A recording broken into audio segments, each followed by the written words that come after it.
Here with Seattle U coach Suzy Barcomb after CBU wins 62-46 on Senior Day at the Redhawks Center. CBU got up early and held the lead for the rest of the game, but you did battle back and got it within 8 there in the second half and kept competing. Couldn't get the shots to fall this afternoon. Last home game of the year, I guess, what are your thoughts here as the regular season comes to a close? I feel like about the season, it's amazing.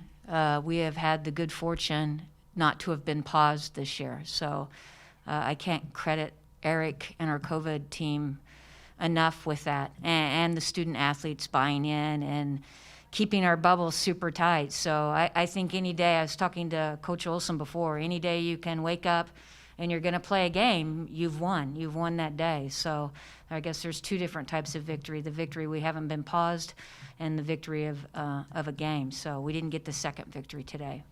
McKenna and Pete both with moments today. McKenna hit a three. Pete hits a baseline jumper there in front of the bench. Obviously, we talked about them a little bit yesterday. What were you thinking, pregame ceremony with them and then having the opportunity to see them on the floor one last time here at the Redhawks Center? Well, I mean, it's I think Kenna said yesterday, bittersweet. I'm not sure of what my emotion is. I feel like they got cheated out of senior night because, no fans, and even though they're loved by us, what just having your fans and your family in the stands, all of that is pretty special time. So I know that probably both sets of parents will be at the WAC, so at least they'll get to see their daughters live as opposed to on TV. And I think everybody erupted for Petey because that's her first points this year. So that was pretty special for that to happen. And they both gave us good minutes again. They really did. So they come in and they want to make a difference. They are team first, always have been. They don't care what their role is. They want to help the team. So that's stayed consistent for all their time here.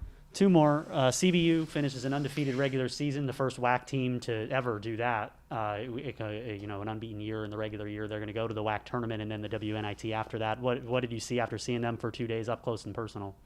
I mean, we executed our game plan really, really well, and then they found a way to do something else about it. It's one thing when you have one or two shooters, but, they start 4 shooters, and then if you can't shoot, you're not going to play on Coach Olson's team. So just a really special group. I talked to him a little bit before, socially distanced, of course, about the WNIT, and he thought it's all on the kind of Midwest East Coast because I was hoping they were going to be a West Coast host.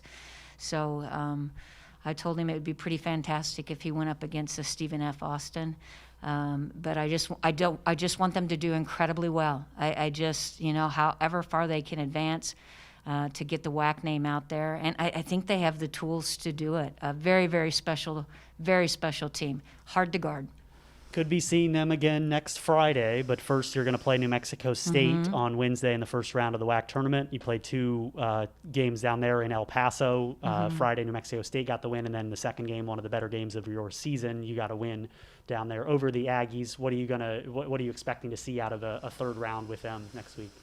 I think everybody will tweak their system just a little bit. We did a couple of things different each time we played them, so we'll go back and evaluate the scout and go from there. And the first time we played them, we couldn't shoot it, we didn't make it. And the second time, we caught fired and we played a total team game, and everybody was involved. And that's how this team has to run. That's when we do our best. We didn't have Pete, we didn't have Courtney down there, so we have them now. We'll just see if the hoops are going to be hot in Vegas, so I hope we have hot hoops. We will see what it looks like at the Orleans Arena. Again, the Redhawks will play on Wednesday at 1 o'clock there in the first round of the WAC tournament against New Mexico State. But hard to believe, another season in the books here at the Redhawks Center as Seattle U wraps up the regular season here on Senior Day. Thanks for joining us, Suzy. You bet. Thank you.